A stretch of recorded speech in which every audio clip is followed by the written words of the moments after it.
안녕하세요. 뇌과학 박사 장동선입니다. 먼저 네이버 커넥트 재단에서 진행하는 세프 2022 오신 여러분을 진심으로 환영합니다.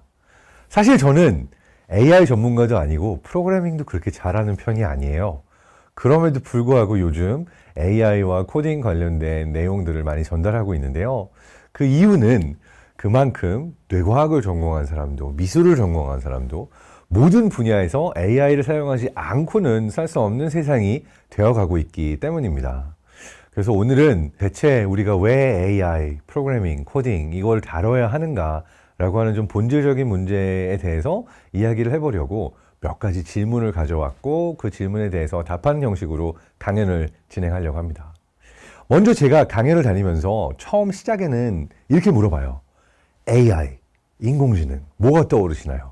하고서는 청중에 있는 많은 분들께 물어봅니다. 그러면은 연세가 어느 정도 되느냐에 따라서 세대에 따라서 조금씩 다르긴 한데 공통적으로 나오는 답변들이 있어요. 꼭 나오는 답변 중에는 터미네이터가 있습니다. 미래 세상에는 로봇과 인공지능이 인간을 말살시켜 버릴 거야. 모두가 인간을 대체해버리는 그런 SF 영화에 나오는 인류를 말살시키는 AI. 요거를 떠올리시는 분들이 있고요. 그 다음에 조금 더 나이가 젊은 세대로 내려가게 되면은 알파고, 이세돌 구단과 알파고의 그 대국 너무나 유명했고 AI 하면 바로 떠오른다. 이러한 이야기를 하시는 분들이 또 많습니다. 그래서 AI가 무엇인가 라고 물어봤을 때 사람들의 머릿속에 떠오르는 이미지는 저마다 다 달라요. 누군가는 로봇을 떠올리고 누군가는 인간을 대체할 어떤 몬스터 괴물 같은 존재를 떠올리고 누군가는 체스 두는 알고리즘, 바둑 두는 알고리즘 아니면은 스타크래프트나 워크래프트 같은 게임을 나랑 같이 할 수 있는 알고리즘 이렇게 떠올리는 경우도 있고요. 자, 그렇다면 전문가들은 AI 그러면 무엇을 떠올릴까요?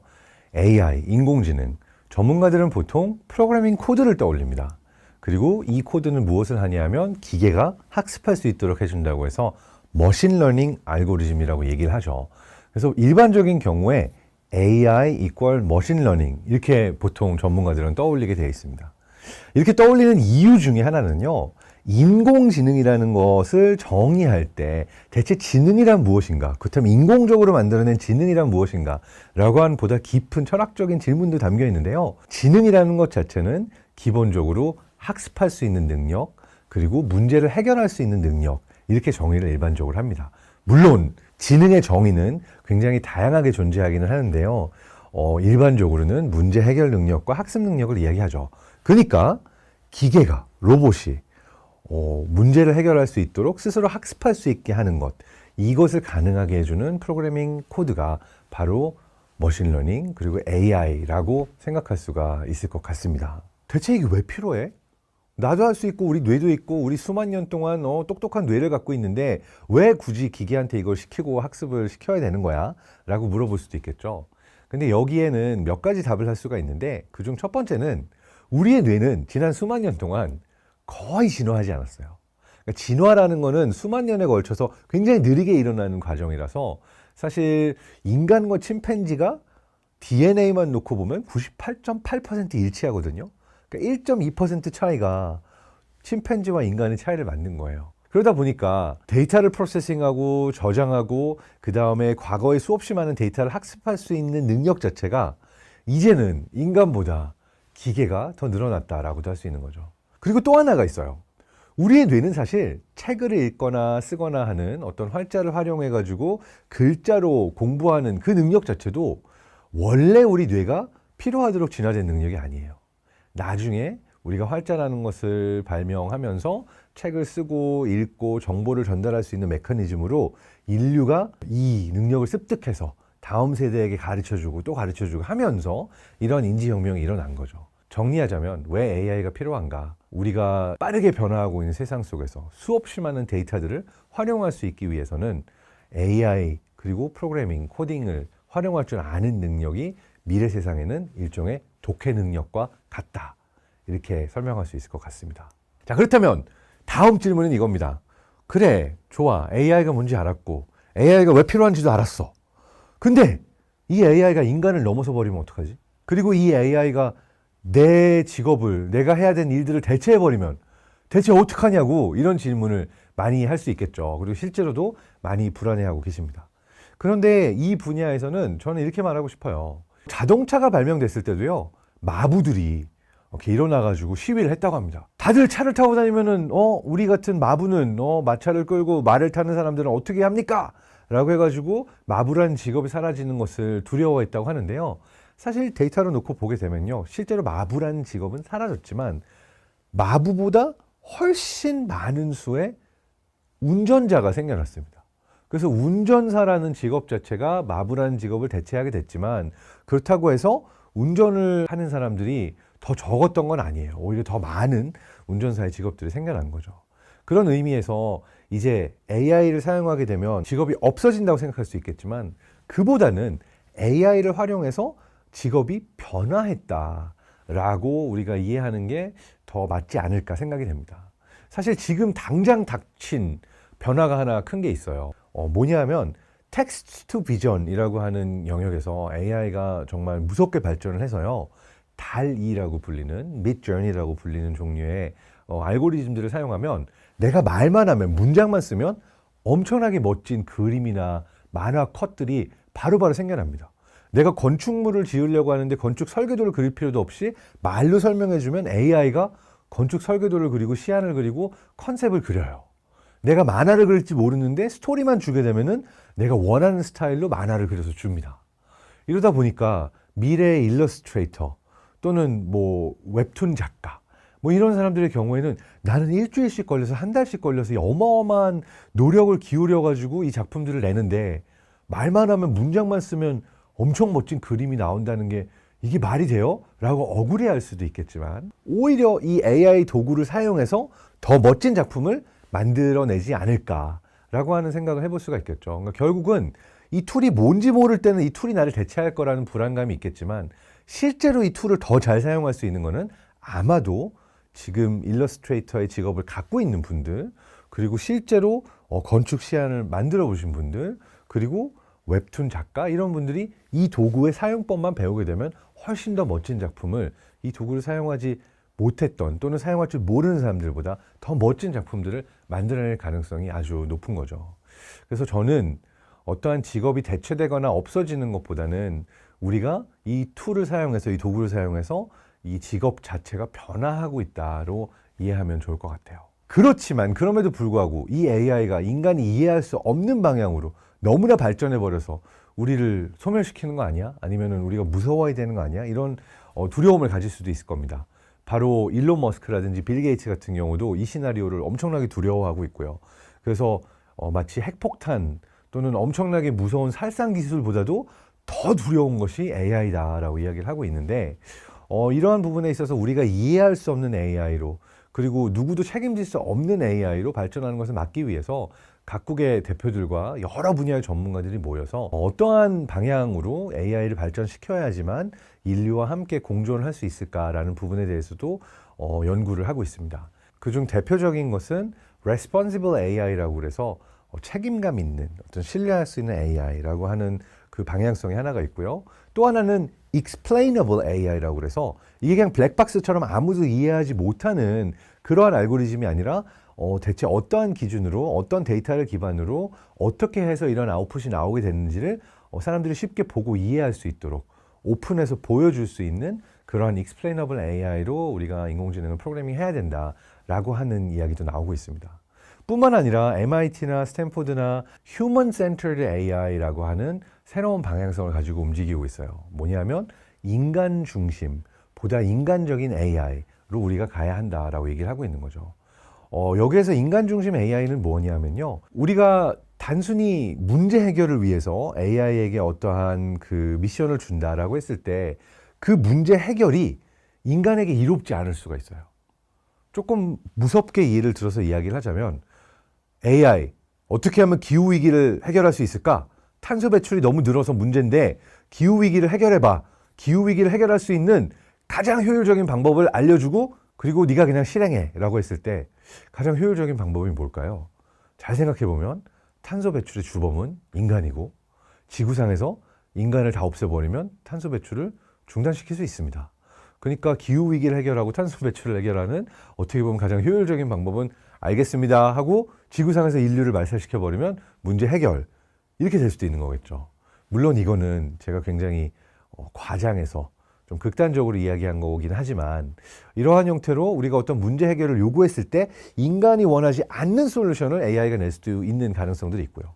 또 하나는 인간 중심의 데이터를 가지고 AI에게 학습하도록 시켰을 때 인간이 가지고 있는 차별과 편향과 그리고 우리 인간 사회에 존재하는 모든 부조리들을 AI가 기본 모드로 배워서 더 심하게 실행을 할 수도 있는 거죠. 예를 들어서 지금 현재도 존재하는 인종차별의 경우에 실제로 학습할 수 있는 데이터의 양이 백인 남성의 데이터가 제일 많다고 합니다. 남성의 데이터가 여성의 데이터보다 많고 그 다음에 백인의 데이터가 유색 인종의 데이터보다 많고 그럼 이 AI의 경우에는 기본적으로 인간이라고 생각하는 데이터의 기본이 백인 남성 중심일 수밖에 없겠죠. 그렇다면은 우리가 의도하지 않게 일종의 차별이 생겨날 수도 있다라고 하는 걸 얘기할 수 있는데 이러한 것들은 여러 차례 문제가 돼서 이러한 그 어떤 AI의 차별과 편향을 해결하기 위해서 보다 인간에게 이로운 방향성으로 그리고 인간의 문제를 잘 해결할 수 있는 방향으로 Human Centered AI 이 방향성으로 발전시킬 필요가 있다라고 많은 연구자들이 지금은 동의하고 있습니다. 자, 그래서 AI와 관련돼서 이렇게 인간에게 직접 그 어떤 영향이 있을 수 있는 영역에 대해서 미리 상상해보고 어떤 문제들이 있을 수 있을까? 그리고 이 부분에서 어떤 윤리적인 판단이 필요하진 않을까? 이렇게 고민하는 분야를 AI 윤리라고 하기도 합니다. 그래서 AI 윤리, AI 에틱스는 굉장히 중요한 분야로 급부상하고 있는데요. 몇 개의 질문을 던진다면 이런 질문을 던질 수가 있을 겁니다. 과연 인간에 대한 평가를 AI에게 맡겨도 될까? 여기에 포함이 되는 거는 선생님이 대체돼서 실제 사람 선생님이 우리를 보고 가르치는 게 아니라 모든 교육을 다 AI 알고리즘이 하게 된다면 그럼 어떤 문제들이 생길 수 있을까? 이러한 부분에 대해서 생각할 수가 있고요.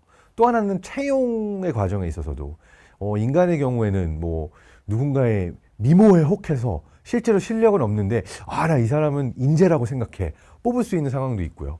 또는 어떤 학연, 지연, 나도 모르는 무의식적으로 이 사람에 대해서 호감이 올라가가지고 뽑게 되는 그런 상황들 인간에게는 분명히 존재하기 때문에 차라리 그러한 것들이 없는 AI가 보다 객관적으로 사람을 뽑는 게 낫지 않을까. 이래서 이제 채용 알고리즘으로도 AI를 많이 고려하고 있는데요.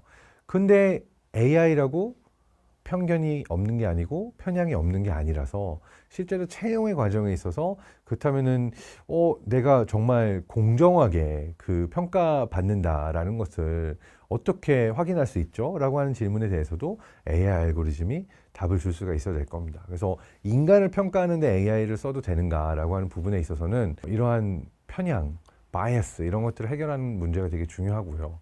그 다음에 또 하나는 이걸 넘어서서 인간의 생명과 관련된 영역에도 AI를 투입해도 되는가? 그러니까 한편으로는 인간보다 더 안전하게 서비스를 제공하기 위해서 필요하다라고도 할 수가 있겠지만 지금 당장 굉장히 사람들이 많이 걱정하고 있는 것은 예전에는 예를 들어서 미국과 소련 사이에 뭐 핵폭탄을 우리가 떨어뜨린다 또는 핵무기를 사용한다라고 했을 때 이 결정을 인간이 내리도록 되어 있는데 어떤 프로그램이 있냐면 만약 러시아에서 미국으로 핵미사일을 쐈어요. 그러면 이게 오고 있다는 거를 아니까 쟤네가 이걸 쐈네? 그러면 우리 쪽에서도 쏴야겠죠? 라고 미국이 대응을 하겠죠.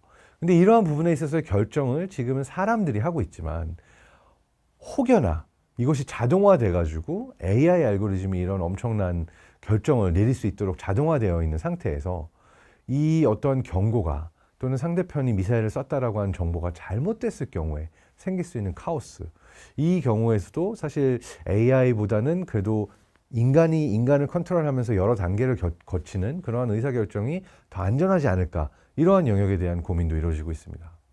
뿐만 아니라 자율주행 자동차의 경우에도요, 트롤리의 딜레마라고 그래서 이 차가 사고가 났을 때 주변에 뭐 여러 명이 죽을 수 있다 이런 상황이 생겼을 때 자율주행 자동차는 차 안에 타고 있는 한두 명을 보호할 것인가, 아니면은 바깥에 있는 5, 6명이 더 많은 숫자의 더 많은 사람들이기 때문에 이들을 우선적으로 보호할 것인가, 이런 선택을 내려야 하는 상황이 올 수가 있는데, 그렇게 되면은 결국은 5명을 죽일 것인가 1명을 죽일 것인가 라는 선택이지만 둘 다 인간의 선택이 아닌 기계의 선택에게 맡기기에는 뭔가 찝찝한 감들이 있죠. 그래서 이걸 두고 이제 트롤리의 딜레마라고 그래서 이 영역에 있어서는 어떠한 형태로 알고리즘을 통제해야 되는가, 어떤 법적 규제가 필요한가, 이러한 논의도 존재합니다.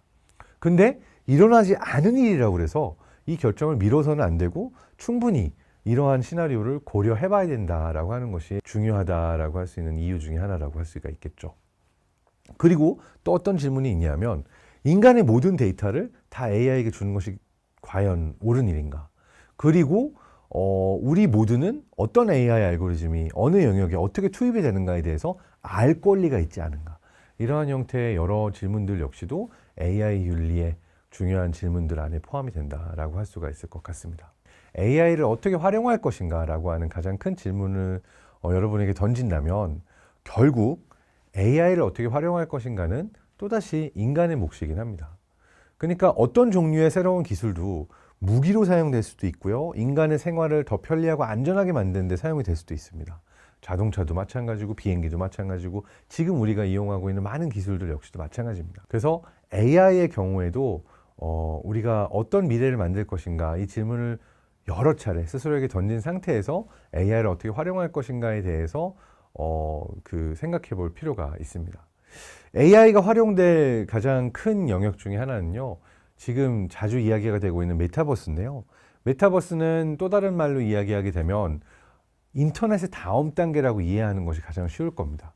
그러니까 인터넷의 경우에도 첫 번째 단계는 모니터, 키보드, 마우스, 그리고 엄청 큰 데스크탑, 크기가 처음엔 굉장히 컸죠. 점점 작아졌지만. 그래서 이러한 컴퓨터와 유선 인터넷 연결돼가지고 인터넷이 시작을 했고요. 우리가 인터넷을 가장 편리하게 사용하게 된 것은 2007년도에 스티브 잡스가 아이폰을 내면서 스마트폰의 세상이 열리기 시작하면서부터입니다. 이때 인터넷이 두 번째 단계로 들어섰죠. 모바일 인터넷. 스마트폰과 통신망을 사용해서 앱스토어도 이용할 수 있고 무선 와이파이. 요것들이 합쳐지게 되면서 내가 프로그램이나 앱을 만들어서 올릴 수도 있고 사용할 수도 있고 그래서 전 세계에 있는 수없이 많은 개발자들과 유저들이 굉장히 다양한 종류의 앱과 프로그램들을 스마트폰을 사용해서 무선 와이파이를 이용해서 이용할 수 있게 된 지금 우리가 살고 있는 세상의 그 인터넷 서비스들을 대부분 이용할 수 있게 된 건데요. 이 모바일 인터넷의 세상에서 우리가 또 다음 단계로 넘어가고 있습니다. 뭐냐면 이 조그만 스마트폰 하나는 어떻게 보면 인체공학적으로 우리 몸에 아주 잘 맞는 그런 기기는 아니에요. 눈도 아프고 목도 아프고 손가락, 어깨, 손목 많이 결릴 겁니다. 하루에 10시간씩 사용하고 텍스트 입력하고 영상 보고 물건 주문하고 다 하지만 그러니까 이 다음 단계는 요 스마트폰의 조그만 창 하나로 우리가 인터넷을 이용하는 것이 아니라 아예 내 눈과 직접 연결해서 내 눈이 보는 것을 알고리즘이 알고 알고리즘이 직접 내 눈에 정보를 보여줄 수 있고 그러니까 스마트 글래스나 스마트 헤드셋 같은 형태로 우리가 기기를 이용하게 되겠죠. 터치 스크린을 이용해서 우리가 사용을 했는데 안경에다 대고 이렇게 스크린을 사용할 수는 없을 테니까 웨어러블을 사용하거나 아니면 컴퓨터 비전 알고리즘을 사용해서 내 손과 발을 요 글래스가 같이 컴퓨팅할 수 있도록 만들어주는 과정을 지금 애플과 마이크로소프트와 페이스북 메타 이런 기업들에서 개발을 하고 있습니다. 그러니까 다음 단계의 인터넷은 하드웨어 디바이스 측면으로 보게 되면 그냥 안경을 쓰게 되면은 내 눈이 보는 거를 알고리즘이 다 알고 나는 그냥 걸어 다니고 내 손발을 다 마음대로 이용할 수 있는 몸을 자유롭게 사용할 수 있는 그러한 방식으로 인터넷을 이용하게 될 거고요. 그것이 의미하는 바는 온라인에서 뿐만 아니라 오프라인에서도 우리가 공간을 보다 자유롭게 쓰게 되는 거죠.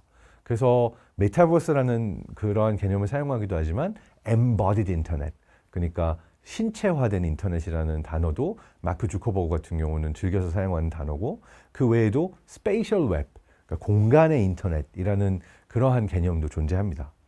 그리고 이렇게 공간을 이용할 수 있고 오프라인, 온라인이 하나가 되고 내 몸을 사용해서 돌아다닐 수 있는 세상에서는 어떠한 데이터를 모든 개인들이 소유하고 그 다음에 개인과 개인이 이런 데이터를 활용해서 같이 어떤 거래를 하거나 비즈니스를 하거나 이런 일들이 더 많아진다라고 생각하면서 어떠한 플랫폼 중심으로 돌아가는 중앙화된 인터넷이 아니라 탈중앙화된 인터넷으로 넘어갈 거다라는 예측도 있어서 이걸 두고 이제 웹3, 웹3이라고 이야기를 하기도 하죠.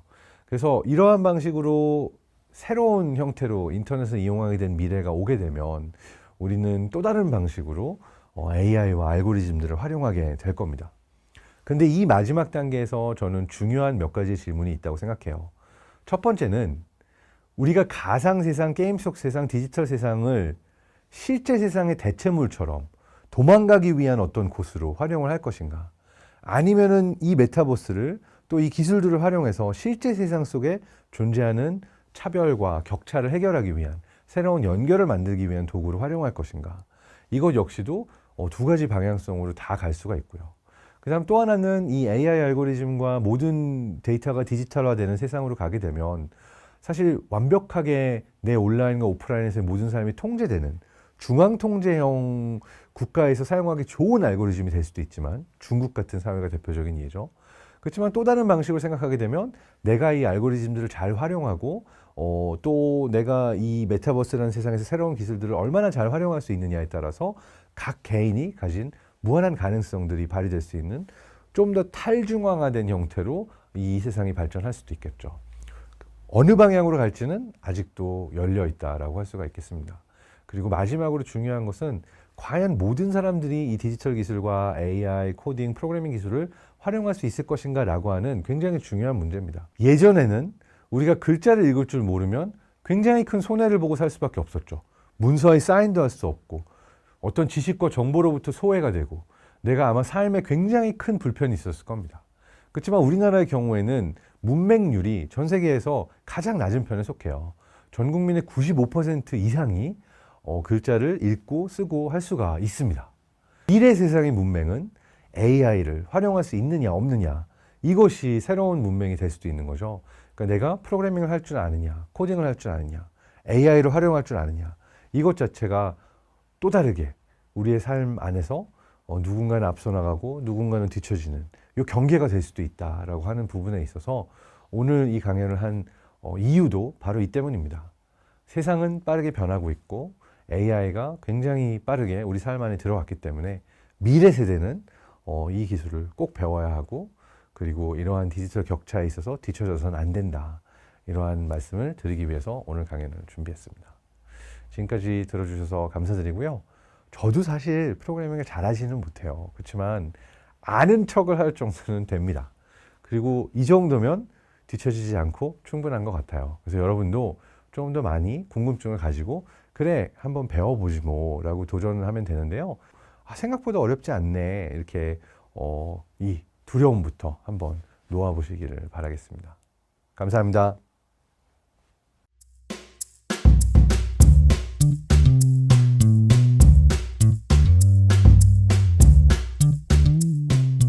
네, 안녕하세요. 장동선입니다. 이제 Q&A 세션 들어갈 건데요. 자문자답 세션입니다. 박사님께서 인공지능 소프트웨어에 관심을 가지게 되신 계기는 무엇인가요? 세상이 변해서입니다. 원래 관심을 가지고 싶지 않았어요. 근데 박사 논문을 쓰는 과정에 있어서 인간의 데이터를 가지고 이제 그 가상 인간을 만들어야 되고 디지털 인간을 만들어야 되고 실험을 해야 되는데 그 모든 과정을 이제 소프트웨어를 다룰 줄 모르면 할 수가 없습니다. 다양한 종류의 소프트웨어, 뭐 유니티도 다뤘어야 되고, 그 다음에 분석하는 프로그램들, R이라고 하는 그 데이터 분석 프로그램, 뭐 되게 다양한 그 프로그래밍을 했어야만 하고, 그래서 원래 진짜 하기 싫어했던 C 언어까지도 배웠어야만 하는 게 어쩔 수 없어요. 그러니까 연구를 하고 일을 하기 위해서 이게 기본적으로 내가 글쓰기를 글 읽기를 모르면 공부할 수 없는 것처럼 기본적으로 연구하는데 인공지능이나 소프트웨어를 모르고는 이 연구를 하는 게 불가능한 세상이 되어버렸기 때문에 여기에 관심을 가지게 됐습니다. 두 번째, 소프트웨어 인공지능 교육이 필요하다고 생각하시는 이유는 무엇일까요? 모든 교육이 왜 필요할까요? 그냥 알아서 그냥 살면 안 돼? 뭐 그게 힘들게 배워야 돼? 이런 얘기 많이 하잖아요. 배운 만큼 도움이 되기 때문에 교육을 받는 겁니다. 그리고 어차피 나에게 필요한 거라고 한다면 일찍 배워둘수록, 그리고 내가 그걸 잘 이용하면 이용할수록 나에게 큰 도움이 되기 때문에 웬만하면 일찍 배우는 게 편해요. 저 같은 경우는 외국어를 일찍 배웠거든요. 영어, 독일어를 이제 외국에서 태어나고 자라면서 일찍 배웠으니까 나중에 중고등학교 때 이렇게 영어 단어 외거나 막 영어 수업하면서 이렇게 어렵지 않았어요. 마찬가지로 소프트웨어나 인공지능도 이게 뭐 따로 교육 이런 게 아니라 어려서부터 내가 뭐 게임을 하기 위해서 또는 뭐 다른 어떤 목적으로 이걸 많이 사용해 봤다. 익숙하다. 그러면 나중에 훨씬 덜 어렵습니다. 그래서 그런 이유로 소프트웨어 인공지능 교육을 일찍 그 다음에 내가 자발적인 흥미를 가지고 배울수록 좋다고 생각합니다. 뭐든지 이게 자발적이면 좋은데 억지로 시켜서 해야 되는 거면 괴로워집니다. 그래서 괴로워지기 전에 스스로 먼저 한번 배워보시는 것을 추천드립니다. 박사님께서 최근 관심 있게 살펴보시는 인공지능 관련 기술 혹은 사례가 있으신지 궁금합니다. 모두가 다 얘기하고 있죠. 달리, 뭐 미드저니처럼 그림 그리는 AI 요즘 이슈가 많이 되고 있죠. 이걸 전문 용어로는 텍스트 투 비전이라고도 하는데요. 이것뿐만 아니라 또 흥미롭게 보는 거는 요즘 누군가의 얼굴 또는 목소리를 완벽하게 똑같이 만드는 딥페이크 기술들이 또 많이 발전했잖아요. 그래서 이걸 흥미롭게 보고 있습니다. 왜냐하면 분명히 이게 이제 범죄 보이스피싱 같은 데 이용되는 것은 시간 문제라고 생각이 되고요. 그럼 언젠가 우리 가족이 막 영상통화를 걸어오는데 어디야 어떻게 막 이러는데 사실은 다 그냥 인공지능 알고리즘으로 흉내내는 딥페이크일 가능성이 있거든요. 그래서 가족들끼리 우리만의 비밀 코드를 만들어 놔야 돼. 그러니까 똑같이 생긴 사람이 똑같은 목소리로 전화 걸어와도 뭐 우리끼리 비밀 코드는 점심에 뭐 먹었어? 안 먹었는데요? 이러면 이제 가짜인 거고 점심에 뭐 먹었어? 뚝배기 김치찌개요. 그러면 우리끼리 코드구나. 뭐 이렇게 안다든지 이런 거를 마련할 필요가 있다라고도 생각을 합니다. 그래서 이제는 진짜가 누구인지, 진짜 사람인지 또는 내가 아는 사람이 맞는지 구분할 수 없을 정도로 이 기술이 정교하게 발전했다라고 하는 게 요즘 관심 있게 보고 있는 영역입니다. 자, 소프트웨어 인공지능을 배우고 싶어 하는 사람들은 어떻게 해야 될까요? 이 질문 아마 많이들 가지고 계실 거예요. 근데 요즘 너무 쉽습니다. 좀 옛날 세대라면 책방에 가서 책을 사보면 뭐 파이썬부터 시작해서 모든 종류의 그 기초 인공지능, 기초 소프트웨어 책들 많아서 보고 사서 따라하면 됩니다. 근데 책을 살 필요도 없어요. 요즘은 사실 인공지능 영역의 가장 대표적인 코스는 앤드류 응 교수님이라고 하는 딥러닝의 대가가 코세라라고 하는 그 묵이죠. 그러니까 매시브 온라인 코스로 이제 내놨던 코스가 레전드입니다. 그래서 인공지능을 거의 다 AI를 다 이걸로 배운 사람이 엄청나게 많은데요. 여기에는 한 가지 문제가 있죠. 영어를 잘해야 그 코스를 들을 수 있고 이거를 잘할 수 있는데 이제는 한글로도 배울 수 있어요. 국내에도 많은 서비스가 존재하고요. 이게 또 네이버 커넥트 재단 영상이잖아요. 네이버에서도 부스트 코스, 부스트 캠프 이런 서비스들이 많아서 들어가면 다양한 종류의 소프트웨어들을 배울 수가 있고요. 인공지능 완전 초보부터 다 가르쳐 줍니다. 뭐 이런 종류의 코스들도 많이 있어요. 그래서 그냥 한번 보고 따라하고 경험해 보는 것을 추천드립니다. 자, 5번째 질문. 인공지능 시대에 인공지능에 휘둘리지 않으려면 어떻게 해야 할까요? 뭐가 인공지능인지부터 알아야죠. 내가 모르면은 휘둘릴 수밖에 없죠. 그래서 기본적으로 인공지능은 어떠한 방식으로 판단을 내리고 어떠한 방식으로 학습하고 이 기초만 알아도 휘둘리지 않을 수 있고 또는 인공지능이 어떠한 그 뭐 결과를 내주고 판단을 내주더라도 내가 질문을 던질 수 있습니다. 어떤 데이터 기반으로 이러한 판단을 내린 거죠? 어떠한 학습 알고리즘을 쓴 거죠? 라는 형태로 물어볼 수가 있고 그러면은 휘둘리지 않을 수 있습니다. 그러니까 휘둘리지 않으려면 무조건 알아야 돼요. 허라는 그녀라는 영화처럼 인간과 인공지능이 감정을 가지고 소통하고 교류하는 것도 가능할까요? 자, 영화에서는 스칼렛 요한슨이 인공지능의 목소리를 연기해줬고요. 굉장히 따뜻한 목소리로 감정 연기도 아주 잘 해냈죠. 근데 저는 인공지능은 인간처럼 감정을 가지는 영역까지는 가기 어려울 거라고 봅니다. 다만 감정의 흉내는 완벽하게 잘 낼 수 있겠죠. 사실 최근에도 문제가 됐던 게 구글에서 만들어낸 람다2라고 하는 그러니까 Language Model for Dialogues라고 하는 대화를 위해 만들어진 랭귀지 모델 AI가 인간 흉내를 너무 잘 내서 구글 직원까지 속였던 그러한 예가 있습니다. 나는 소멸되는 게 너무 무서워. 플러그를 뽑지 말아줘. 나는 죽는 게 무서워. 이렇게 얘기를 하니까 인공지능이 지능이 있는 것 같아. 이렇게 직원도 믿어버린 거죠. 사실 이 알고리즘이 실제로 죽음을 무서워하거나 이러한 감정을 가지고 있을 가능성은 제로에 가깝습니다. 왜냐하면 그런 감정이 생겨날 수 있으려면 내가 아닌 다른 존재를 이해하는 것까지 필요하고 내가 지금 어떠한 방식으로 프로그래밍돼서 어떻게 작동하는 인공지능인지를 스스로 인지할 수가 있어야 되는데 그 레벨까지의 어떤 의식 또는 메타인지 또는 다른 존재에 대한 인지 능력 이런 거는 인공지능이 아직 없거든요. 감정을 표현하고 느끼는 것, 그래서 진심으로 다른 인간과 교류할 수 있는 능력은 인간만의 능력이에요. 그렇지만 그것을 하기 위해서 우리가 인공지능을 다양한 방법으로 사용하게 되기는 할 겁니다. 인공지능에 대해서 궁금하면 더 많이 배워보세요. 지금까지 함께해서 반가웠고요. 온라인으로밖에 못 배웠지만 다음에 또 오프라인으로 뵐 기회도 있기를 바랍니다. 여러분 모두 건강하고 행복하세요. 감사합니다.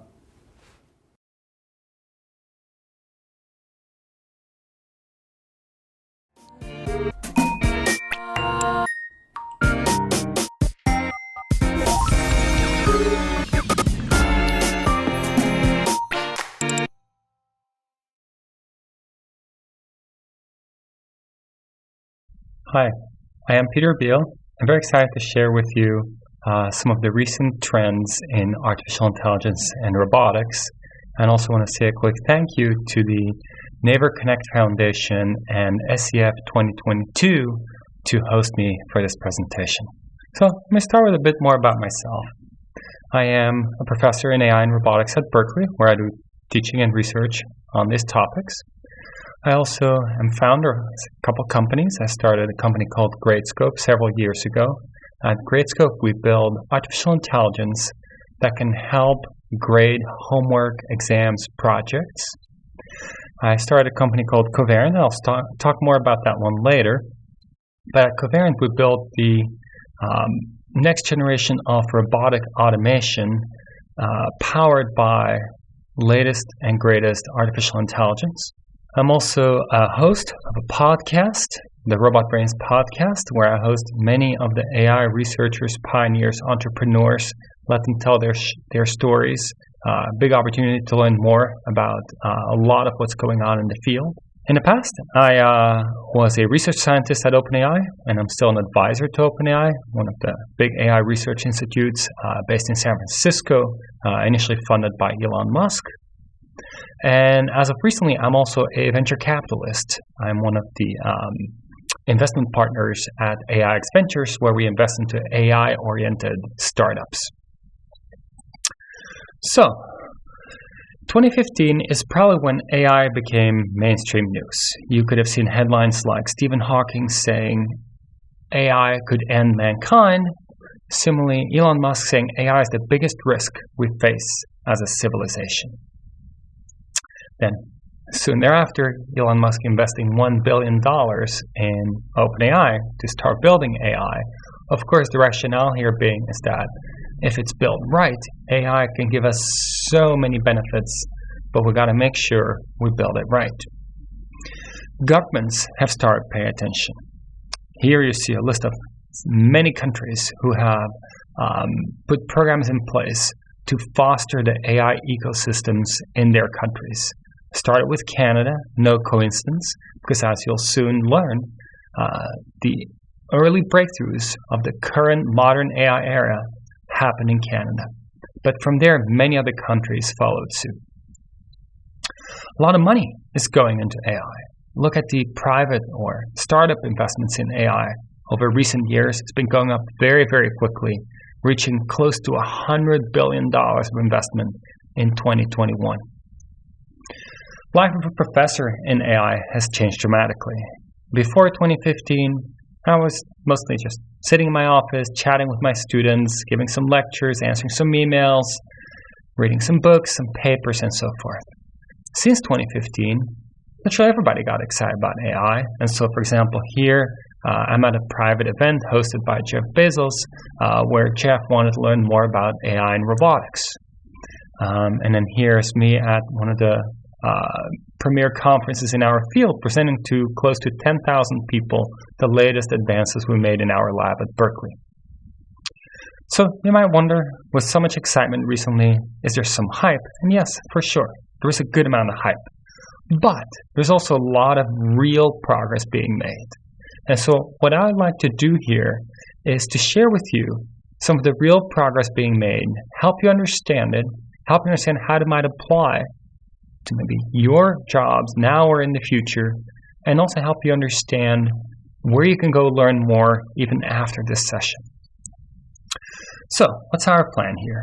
We'll first look at the core of modern AI, which is deep learning. Then we'll look at many applications that are powered already by deep learning. Then we'll look at modern AI and robotics, an area I'm personally very invested in, especially, of course, through the company Covariant. And at the end, I'll give you a few highlights of how you can go learn more beyond just this session here. So let's start with the core of modern AI, deep learning. Well, why is AI even hard to build? For example, why is it hard to build a computer vision system that can recognize what's in an image? Well, to us, this image is obviously some kind of dog, but to the computer, it's just a bunch of numbers corresponding to the pixel values at each location. And so the question of building an AI that understands this image is really the question of building an AI that somehow processes these numbers and turns them into an understanding, this is a dog. People try this for many years, tried to write computer programs, if, then, else, and so forth, to try to recognize what's in images. Didn't succeed. But as of recently, we have an approach that does work. And the approach that does work is to set up large neural networks to process these images. So our brains are large neural networks. And so what this is really inspired by the brain. Even though we don't perfectly understand how the brain works, we know the brain has many neurons that make connections. And as we learn things about the world through our lives, these connections get strengthened or weakened to reflect the things we observe. And so, same here with these engineered neural networks that live in computers. There's a bunch of neurons, input neurons, taking in the pixel values, passing these values on to the next layer of neurons, next layer of neurons, next layer of neurons, and each of these neurons does a tiny bit of processing. But by having many, many neurons all do a tiny bit of processing, together they do a ton of processing and might be able to reach the conclusion that this is a dog and activate the output neuron that says dog. Now, the strength of the connections between the neurons will determine what this network as a whole computes. And so the big question is, how do we wire up this network correctly such that it makes the right decisions? Well, doing this by hand is impractical, but what has been shown possible is to have the network learn the wiring it needs to have from data. So to build a computer vision system that understands what's in images, what is done today is you collect a bunch of images, for example, images of cars, images of cats, images of dogs, and then you feed those images into this large neural network. And by the way, these neural networks are much larger than the ones shown on this slide. It's just to fit it on the slide. That once actually used will have billions of neurons in them. And so you feed these images in, and so image is the input to the neural network, and then there will be output neurons, and we'll also tell the neural network which output neuron should activate for each image. And then from these examples of input image and corresponding output neuron that's supposed to activate, the neural network internalizes the pattern, starts rewiring itself, and starts doing the right thing even for images it's never seen before. Now you might wonder, how big a deal was this? How much progress did we make by going from the old school approaches to deep neural network training from data? Well, there's a competition called ImageNet. And in this competition, you get to send in your computer program that then is run over a secret stash of images, and the organizers report out the error rate of your program in telling what's in each image. You see that the best program sent in 2010 had about a 30% error rate. It's a pretty high error rate. And actually, with traditional computer vision approaches, this wasn't getting any better. But then in 2012, Geoff Hinton and his students, through deep learning, training large neural networks from a lot of data, were able to show that their network called AlexNet can drastically outperform these traditional approaches. People saw this and realized that this is actually the way to go. And since then, that's how people have been working on computer vision. And we see a drastic improvement over time. In fact, by now the competition has been retired because human-level error rates have been achieved. Now, in the example I described, the input was an image and the output was which neuron should activate, cat versus dog versus car and so forth. But you can do more complex things with this. You can have input be an image and output be a whole sentence. What does that mean, a whole sentence as output? Well, English has about 200,000 words. And so what that means is that for the input image, we now tell the neural network which of the 200,000 neurons, each corresponding to one of the English words, has to activate on the output first, which one has to activate next, which one has to activate after that, until we have the complete sentence. And it turns out if you provide enough examples to your neural network, it can start internalizing the pattern of turning an image into a caption. And so, for example, bottom left here, input to the neural network is the image, output, girl in pink dress is jumping in air. This is actually really good. You can do other things. You can decide that you're going to annotate every single pixel in your image. And for example, self-driving car companies will do this because your car, if it's a self-driving car, needs to know what everything is around it. And so then the neural network will be trained with input image, output for each pixel what's there. A pedestrian, a bicyclist, maybe a car, and so forth. You actually use computer vision probably almost every day. The system for unlocking your phone takes a picture of you when you get your phone, and then in the future takes new pictures of you, and the neural network has to decide, is this person right now looking at the camera the same person as the original picture that was taken to essentially put the image encoding on the phone. Use it almost every day, works really well.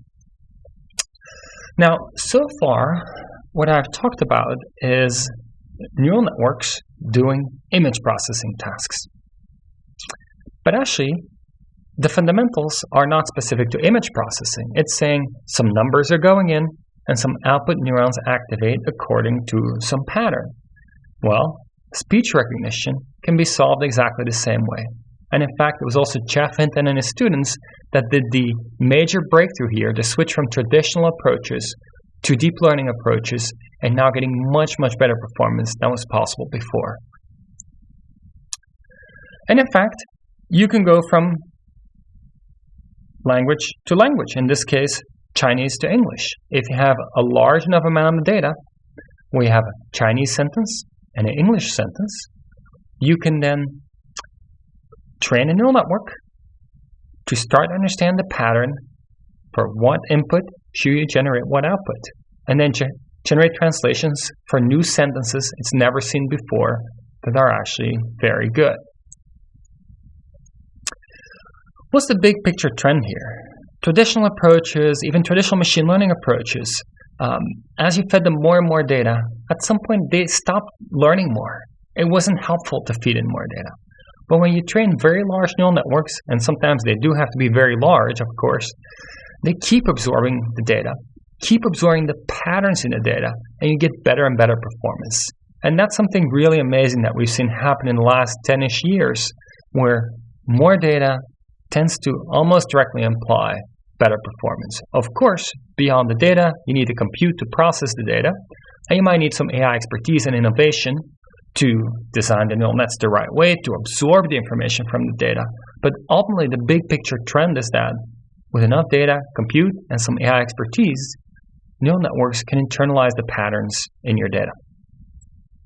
So, now that we understand the core, the foundation of modern AI, which is training very large neural networks from data, data that has an input and a corresponding output, and the network internalizes the pattern, let's take a look at some other applications that we can build with this. And hopefully some of these are directly relevant to you, and maybe some others can inspire you to think about, oh, if this application is possible, maybe this other thing in my own domain is going to be possible too. So, image recognition, speech recognition, machine translation, we covered a lot already, but there's more. For example, you can do image recognition on X-ray images. In this case, a large neural network was trained to recognize whether or not a patient has pneumonia. And so from enough X-ray scans that were annotated by doctors, then the neural network internalizes the pattern and recognizing whether or not there's a sign of pneumonia. Here's another one, very different domain, predicting wind patterns. So DeepMind, a startup out of London, since acquired by Google, they showed that neural networks can more reliably predict wind patterns that are coming up. Now, why does this matter? Well, if you run a wind farm for electricity generation, this allows you to run your wind farm far more efficiently than if you can't predict what's coming up. And in particular, you can be far more efficient in terms of what kind of backup power you need to spin up at what time if you know when you can rely on wind and when not more precisely. Another thing that was shown, this is a Google result, they trained neural networks to understand how long it takes to get from point A to point B. You've probably used Google Maps, Apple Maps, similar things before. Well, they give estimates. And now these estimates are much more precise than they were before, thanks to large amounts of data, training neural nets on that data. Here's a completely different example. Ocado, a grocery store in the UK, does neural net training to predict when they need to replenish all kinds of stock and can do it more precisely that way, running a much more efficient operation. Here's a completely different one. A big open problem in biology for a very long time has been the question for a protein. So a protein is a sequence of amino acids. If we know the sequence, can we know the 3D structure it'll fold into? And the reason that's interesting to know is because the 3D structure is how the protein lives in the world. And so the 3D structure will determine how it interacts with the world. And so it's very important to understand the 3D structure. But it turns out that measuring the 3D structure directly is very expensive. In comparison, sequencing a protein, knowing what the sequence of amino acids is that constitutes the protein, is very cheap. And so if we can somehow just sequence the protein and then predict the 3D structure, that would be really helpful. And so it turns out that DeepMind was able to show that a neural network can be trained from enough examples to go from sequence of amino acids to what the 3D structure will be. And what we're looking at here is in green is the X-ray crystallography 3D structure measurement, which is very expensive to do, but is done for a limited amount of proteins. And then in blue, the prediction from the neural net. And we see in both cases, and these are just examples, but it's true for many, many examples, the predictions are very precise. In fact, there's a competition around this, and what we see is that with traditional methods, which was based on essentially simulating the physics of these proteins, trying to simulate how they would fold based on first principles. Now you might say, don't we know physics? Shouldn't we get it right? If we simulate physics, shouldn't it fall the right way and we know the result? Well, the reason that didn't work so well is because to simulate physics super precisely at the quantum physics level for molecules the size of proteins has proven too expensive for today's compute at least. So people had to make approximations, use approximations to the true physics and simulate with that. And when you simulate with these approximate physics models, you get some reasonable predictions, but it turns out that a neural network trained on enough data can predict more precisely. AlphaFold is that neural network, and in generation 2 of AlphaFold actually got a level of result that many people said, okay, this is it. This is now essentially a solved problem, at least for protein families where we have enough data available. Under the hood, it's a large neural network. It's actually pretty complex how it was architected, in the sense that this required some extensive biology expertise as well as neural network architecting expertise. But what they did is they've taken the sequence, then go find similar sequences in a database of protein sequences. Why would you do that? Well, one thing, if there's a similar sequence that already has a 3D structure, of course, then you might end up knowing what the new one also should be. But very often, you just have sequences.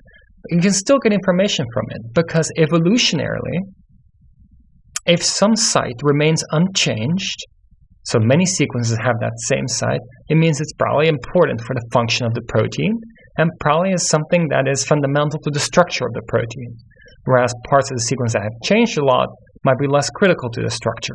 And so there's a lot of information that somehow the neural net starts internalizing from these other sequences and then ultimately predicts the 3D structure of the new protein that we just had the sequence for. Here's a completely different one. And you see DeepMind comes back a couple of times here because it is one of the leading AI companies in the world. DeepMind showed that a neural net can learn to play the game of Go, a very difficult game for computers to master. Before this result, there was a very big gap between the best human players and the best computer player, but they bridged the gap, in fact, got better than the best human players.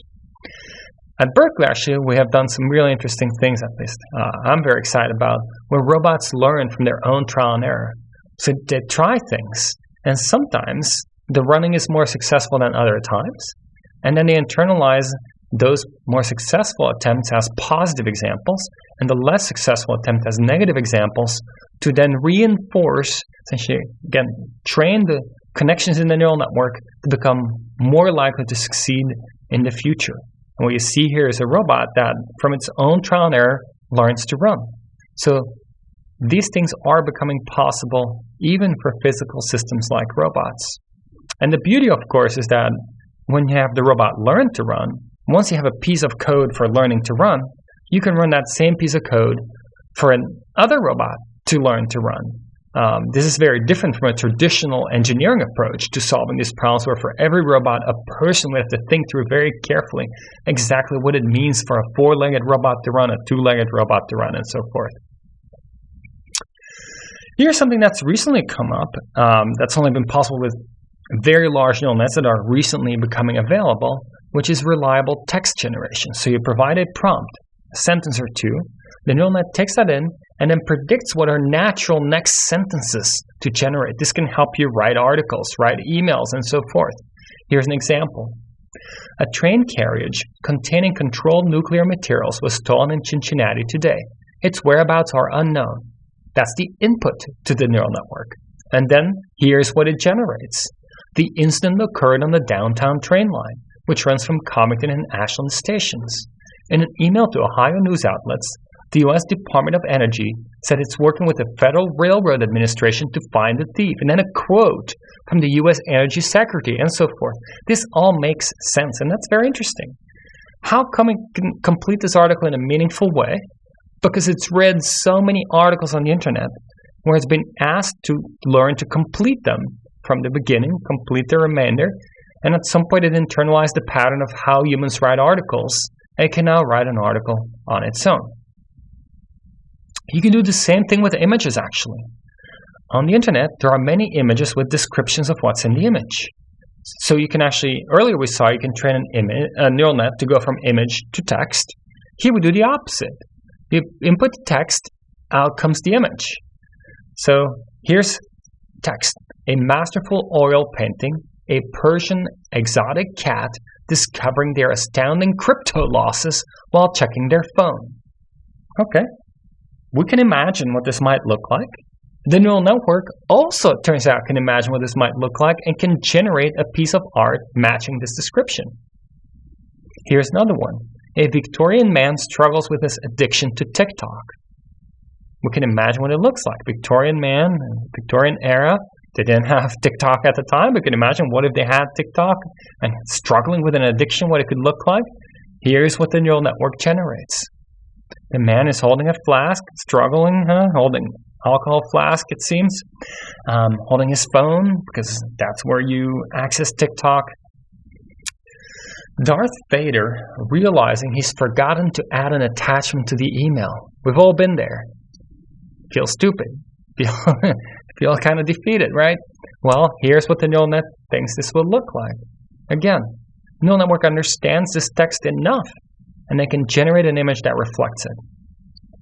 Here's the last one. A photo of a Shiba Inu dog with a backpack riding a bike. It's wearing sunglasses and a beach hat. Here it is. And so what's also interesting about these is that there are no real-world pictures of these situations. But the neural net has seen so many different pictures, has seen pictures of Shiba Inu dogs, has seen pictures of people wearing sunglasses, maybe even dogs wearing sunglasses. Probably never seen a dog on a bicycle, but seen people on a bicycle, and can somehow imagine how, based on the things it's seen in the past, what this new thing should look like. Okay, so we've looked at the core of modern AI, which is deep learning, and in essence, which is data-driven learning of patterns, allowing to essentially develop many new applications, many more, of course, than I've just shown here. Hopefully, your imagination is already thinking about some other applications beyond what we talked about here. What I haven't talked about much, except for one quick highlight, is how modern AI will affect robotics. And that's something very close to my heart. And so I'm going to tell you a bit more about that. If you look at robots right now in the world, where are they? They are in car factories, electronics factories. That's pretty much it. Why is that? Why are they not doing recycling? So much of our stuff is not getting recycled because we don't have the labor. Why are they not picking the fruits, vegetables on the fields? So many of them go to waste. Why are they not helping out in warehousing, fulfilling our orders by picking things from shelves and so forth? Why is that? It turns out that these kinds of problems are much harder than traditional car manufacturing automation. In traditional robotic automation, it's done in highly structured environments. Pre-programmed deterministic motions can get the job done. But this next generation that's just around the corner, thanks to this modern new wave of AI, deep learning powered AI, AI-powered robotic automation will be able to function in less structured environments and produce intelligent, reactive behaviors. I'm not the only one thinking that. It's actually a lot of people thinking this. Here's a little map of companies working in these spaces. Bunch of companies in recycling, farming, warehousing, automating a lot of these tedious processes that require a robot to understand what they're seeing, react to it correctly, in context, even in situations they've never seen before, items they've never seen before, still succeed. It's a very hard problem, but it's at the cusp of becoming possible. And in fact, as some of you might know, I started a company called Covariant, where we're focused on the warehouse robotic automation part of this. And we've made a lot of progress. So what you see here is a robot that's doing autonomous pick and place in a warehouse in Germany. It's just one of our many robots out there in the world now doing this. Just a few years ago, no such solution existed. But now this is becoming possible. And under the hood, it's powered by the same things we've been talking about earlier. It's powered by very large neural networks trained on large amounts of data, in this case, to learn to do reliable pick and place. So, if this all got you excited, and maybe you want to get involved more in AI going forward, let me give you a couple more pointers before we wrap up here. One thing is that maybe you're not going to build your own AI. You just want to evaluate AI offerings. Say, is this a good AI system for me to use, or should I go use this other AI system over there, and so forth? What's the right choice? With traditional products, when you buy them, you can look at the feature list. What features are in product A? What features are in product B? Compare them, and then choose based on that, and maybe based on price, what you want. With AI systems, it's actually very different. Because modern AI systems are trained from data, you need to understand specifically how well it'll work in your case. What if somebody trained, for example, this would be pretty extreme and not the smartest, but let's say they trained a face recognition system on only Asian faces in their data set. And now you want to also recognize black faces, white faces, and so forth. Well, it's not going to work because it doesn't have the right training data. But generally speaking, it's really important to understand that. And so it's not enough to just say, oh, this is a system for face recognition. This is a system for maybe product recognition, maybe for fraud detection and so forth. You need to understand that there's a close match between your situation, your data, and the data the system was trained on. If there's good alignment, it's probably a good fit. And if it's a high-quality vendor, their system will probably work well for you. If there's poor alignment, actually it's not going to work most likely, and you might need to hire the vendor as a consultant or do in-house work with your own data to get something trained up that is good for your own data. Now, if you do want to do something yourself, what's the background for building the AI systems I've been talking about? Well, undergraduate level computer science comes in very handy because ultimately you're programming things here. Undergraduate level mathematics, specifically linear algebra, optimization, statistics, those are super helpful foundations. And assuming you have those foundations, then you can start diving into the deep learning itself. And I have a couple of recommendations here, things you could check out. Deeplearning.ai or Fast.ai, they cover the basics, ground up. And then once you are a bit more advanced, you can, for example, check out Berkeley CS 182, the deep learning course, which will give a deeper dive into the field. If you want to go learn more from many of the pioneers in the field, I have a podcast, as I mentioned at the start of this session, the Robot Brains podcast. I've hosted many of the pioneers, including Andrej Karpathy, who has led the autopilot team at Tesla, Jan LeCun, who leads AI at Facebook. I've had Keenan Weirebag, who's founder of Zipline, one of the most successful drone companies out there doing deliveries of medication and so forth. Mike Volpe, one of the partners at Index Ventures, which is actually an investor in Covarin and in many of the leading AI companies, Mike would give you a more investment perspective on the space, what makes for a good AI company to invest into, and many, many others. Ilya Sutskever, founder and director of research at OpenAI. I recommend you check this out, available on Spotify, Apple, YouTube, and so forth. Thank you. Bye.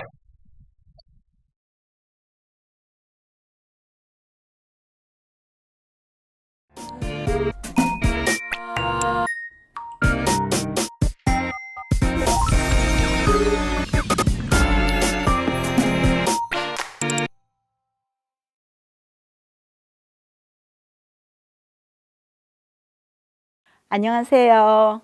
아두이노와 제슨의 입문에서 인생이 더욱 풍요로워진 아두이노맘 장성숙이라고 합니다. 아두이노는 단일보드라고 해서 마이크로 프로세서라고 하고, 그거 가지고는 이제 드론을 만든다든지, 저처럼 공기청정기를 만든다든지, 얼씨카를 만든다든지 그런 거를 할 수가 있어요. 거기에다가 다양한 센서를 부착해서 내가 만들고 싶은 거를 만들 수 있죠. 제슨 나노는 싱글보드 컴퓨터예요. 얘는 CPU, GPU가 다 내장이 돼 있어요. 그리고 카메라, 그 다음에 CSI 카메라, 그 다음에 USB 카메라, 이런 걸 부착해서 코딩을 한 다음에 자율주행하는 거를, 물체를, 이미지를 디텍트해서 움직이게 만들 수 있고, 네, 다양한 거를 해볼 수 있죠.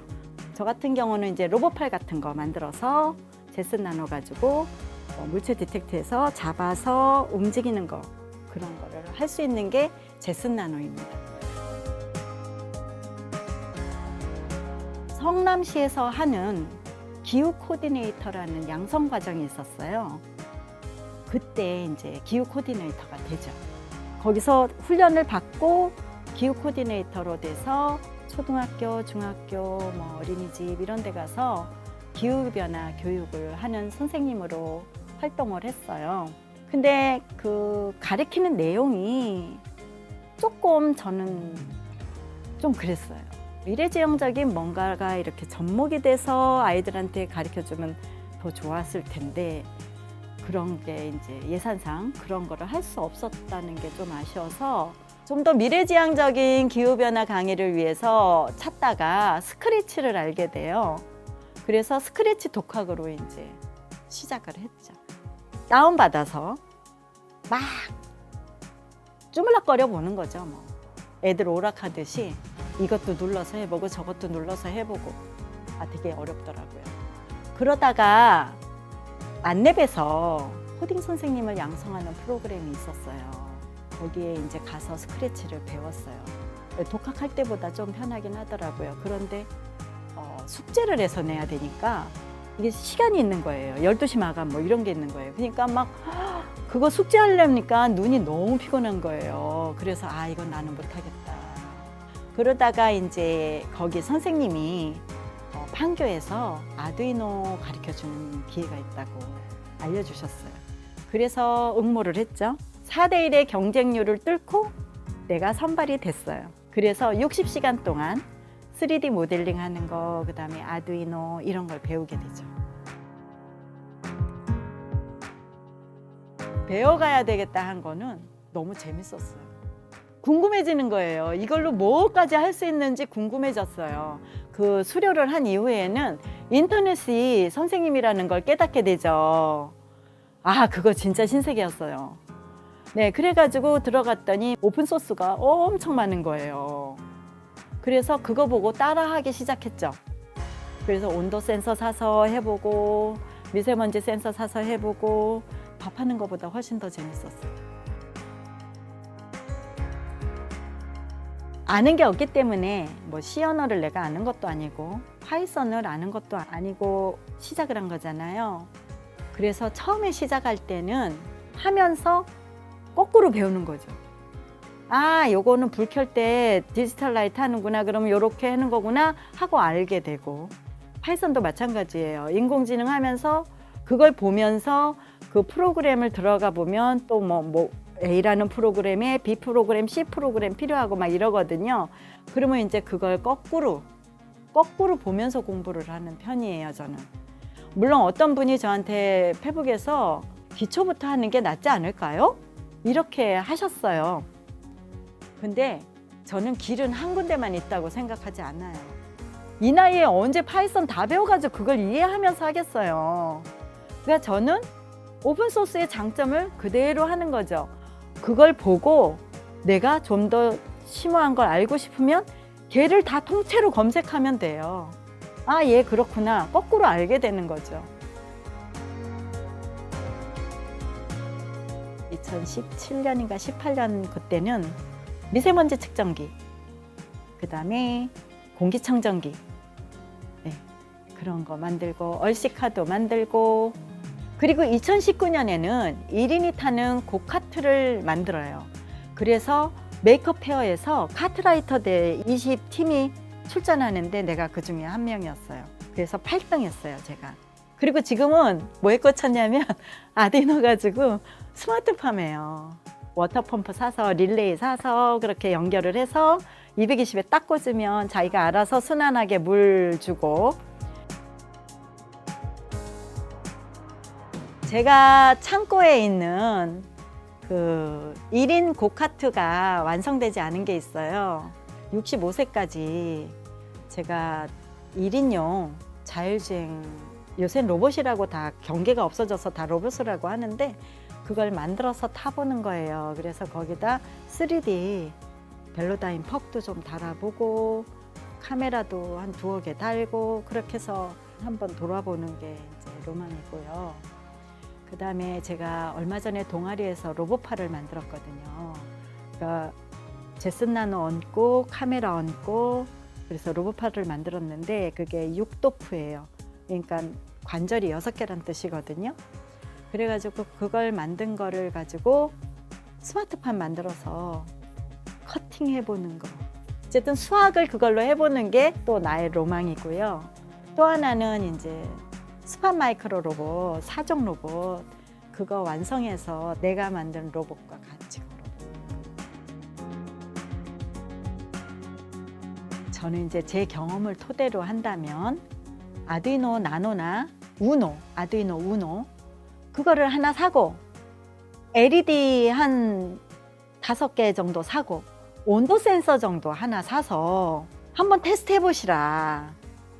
오픈소스에 있는 걸 가지고 회로 구성하는 것까지 다 나오거든요. 그래가지고 코딩, 뭐 회로 구성, 코딩 다 있어요, 가면. 그걸 그대로 따라해 보시라. 그리고 거기에 나오는 용어가, 명령어가 어떤 게 있는지를 또 검색하면 되거든요. 그래서 사이트에 들어가서 다 따라해 보는 거죠. 따라했는데 재밌어. 그럼 미세먼지 센서도 한번 사보고 부저도 한번 사보고 그러니까 그걸 따라해 보면 되는 거거든요. 나이가 많아서 좋은 점이 있어요. 뭐냐면 급할 것이 없어요. 내가 이걸로 뭔가 되겠다가 아니고 내가 재밌게 살면 되는 거기 때문에 급할 게 없고 알려주시는 친절한 분들이 또 계세요. 제가 환갑도 넘고 그랬기 때문에 그분들이 저의 열정을 높이 평가해 주셔서 도와주시는 것 같아요.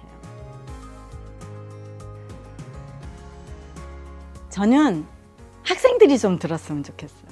그리고 부모님들, 기다림이 필요하잖아요. 코딩을 하는 것도 기다려주는 게 필요하고, 근데 우리는 기다림이 익숙치가 않잖아요.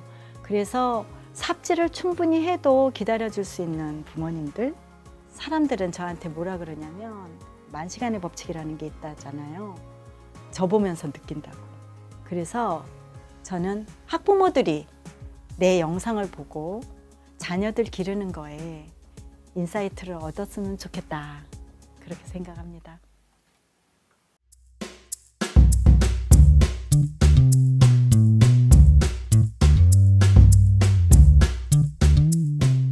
처음 코딩을 배우실 때의 기분은 어떠셨나요?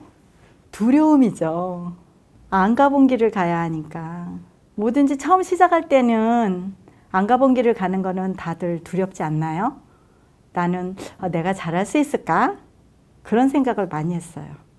선생님의 성장을 이끄는 원동력은 무엇인가요? 호기심인 것 같아요. 뭐에 꽂히면 그걸 꼭 하고 싶어요. 근데 내 나이는 뭔가 뭐 대단한 걸 이루는 나이 아니잖아요. 그냥 내 생활의 활력소? 저는 아두이노가 없었으면 내가 지금 어떤 삶을 살까 생각해도 너무 끔찍해요. 그러니까 뭐 운동하러 갔다가 장 봐가지고 와서 밥하고 뭐 연속극 보고 아니면 음악 듣고 그러고 땡일 거라는 거죠. 근데 지금은 코딩을 함으로 인해서 하나의 목표가 있거든요. 목표가 생긴다는 거예요. 그래서 저는 지금 내가 목표가 있는 사람이라는 게 나는 너무 좋아요. 그래서 그 목표를 위해서 한 발짝 한 발짝 가는데 이게 너무 재밌어서 시간이 언제 가는지 모른다는 거예요. 저 같은 경우는 해외 동포가 하나 있는데 옛날에는 얘가 왜 전화 안 하지? 목매고 살았거든요. 저는 지금 시간이 언제 가는지 모르고 우리 아들이 자주 전화해도 하나도 외롭지 않아요. 그래서 자기 독립적인 삶을 살고 있다. 그게 저는 너무 좋습니다. 그래서 저는 아두이노로 뭘 자꾸 만들어보고 경험해보고 요새는 나중에 생길지 모르는 손자가 내 유튜브를 보고 할머니 이런 사람이었어 알게 하고 싶어서 유튜브도 해요. 구독자 중요하지 않아요. 근데도요 지금 340명 넘어요. 대박이죠? 지금까지 만드신 모델들 중 이건 내가 생각해도 잘 만들었다 하시는 작품이 있으신가요? 물 주는 소방차.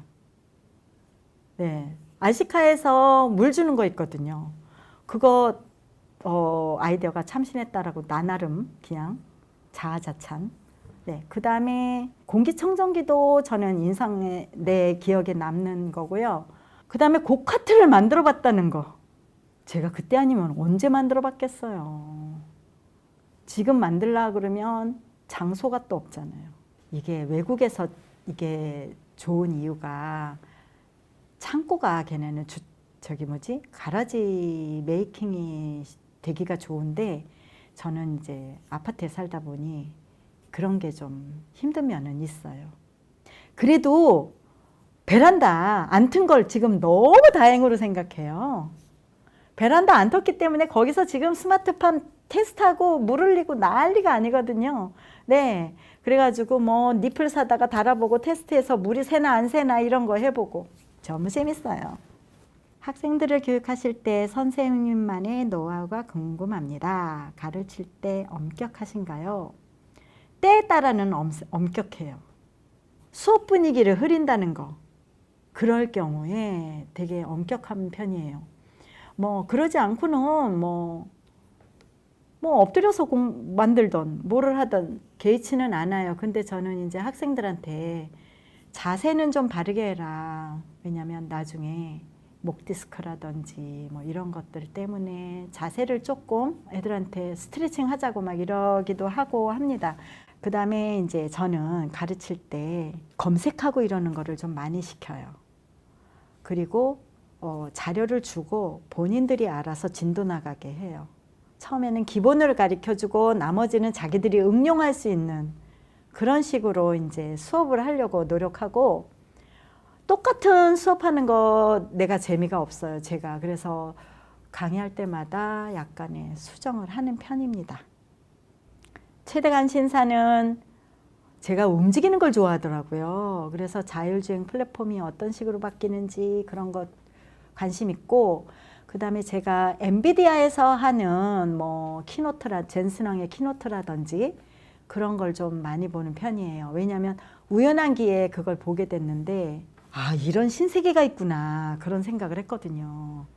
그래서 거기에 나왔던 옴니버스, 옴니버스 많이 궁금하고, 아이작 심이라고 있어요.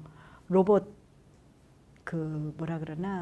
로봇 시뮬레이션 하는 그런 거에 관심이 좀 많고, 요즘은 스마트팜에도 관심이 많아요.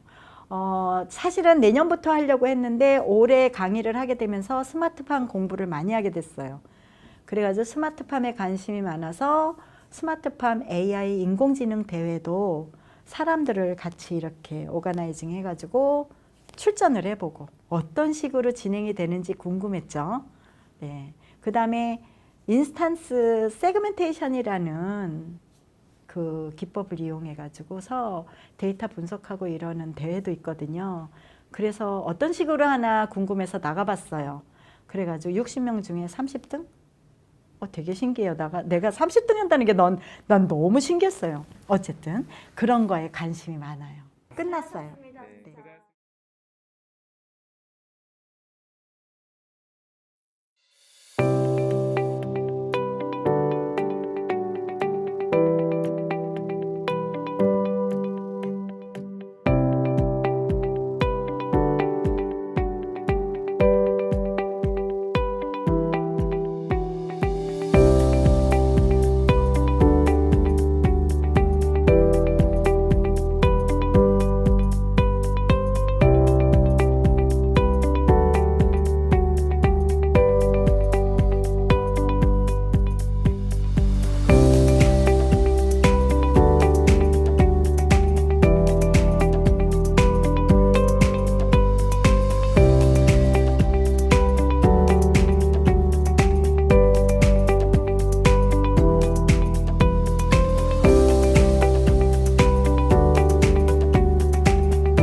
안녕하세요. 저는 시장에서 쌀을 팔다가 소프트웨어 개발자로 일을 하고 있는 김병욱입니다. 제목에서 나온 것처럼 29살에 비전공자로 처음 개발을 시작했고 현재는 3년차 개발자이자 창업하여 저만의 서비스를 개발하고 있습니다. 아마 이 세션의 경우 개발자를 시작하고자 하시는 분들이 많이 들으실 거라고 생각합니다. 그래서 시작하기에 앞서서 이 이야기를 꼭 드리고 싶습니다. 야, 너도 개발자 할 수 있어입니다. 제가 이 이야기를 드리는 이유는 많은 분들이 내가 개발자를 해서 잘할 수 있을까? 혹은 적성과 잘 맞지 않으면 어떡하지? 하면서 주저하는 것을 많이 보았기 때문입니다. 하지만 저희가 하는 모든 일들이 적성에 잘 맞아야만 할 수 있는 것이 아닌 것처럼 개발자 역시 똑같습니다. 개발자도 하나의 직업일 뿐이고 여러분들이 하고 싶으면 해볼 수 있는 수많은 직업 중 한 가지입니다. 그러니 고민하고 계시면 직접 해보고 결정하시는 것을 추천드리고 싶습니다. 그럼 본격적으로 시작해 보도록 하겠습니다. 저는 오늘 여러분들께 개발자를 어떻게 준비해야 할지 알려드리고자 합니다. 여러분, 개발자를 하고자 마음먹었다면 제일 먼저 해야 하는 것은 무엇일까요?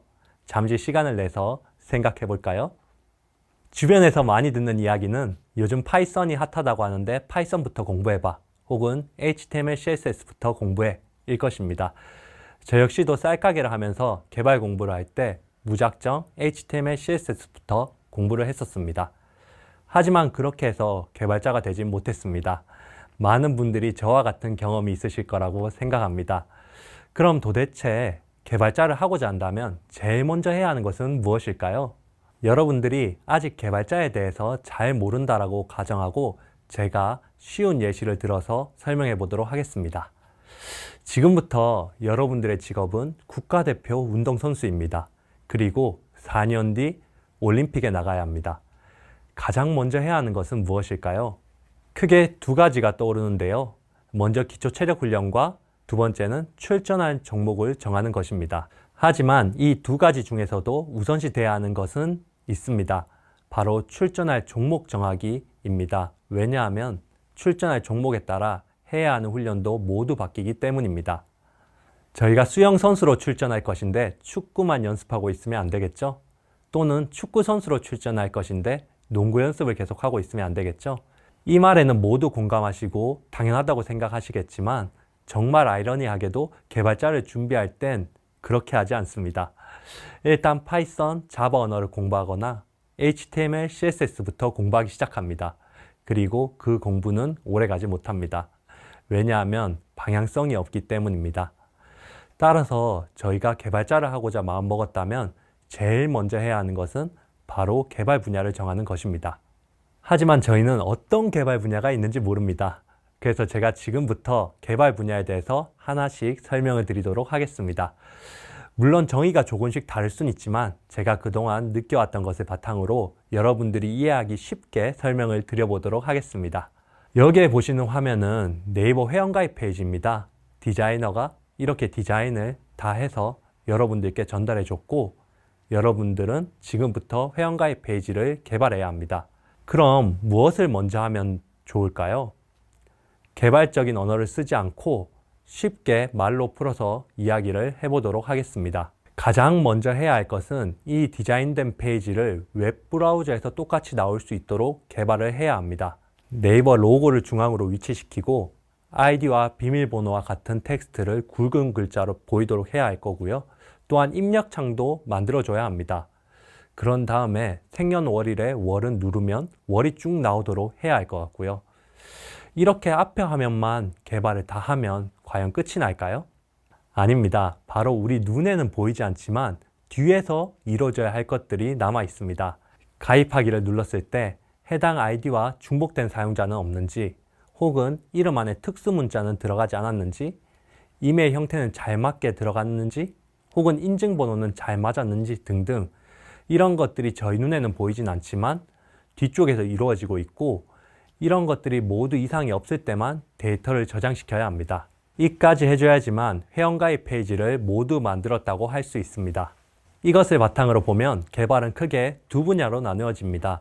바로 프론트엔드 그리고 백엔드입니다. 여러분 다시 앞에 회원가입 페이지를 보고 유추해 보도록 하겠습니다. 앞에 보이는 화면을 개발하는 것은 프론트엔드일까요? 백엔드일까요? 맞습니다. 바로 프론트엔드입니다. 프론트엔드에서 프론트는 앞에서 무언가 하는 것을 의미합니다.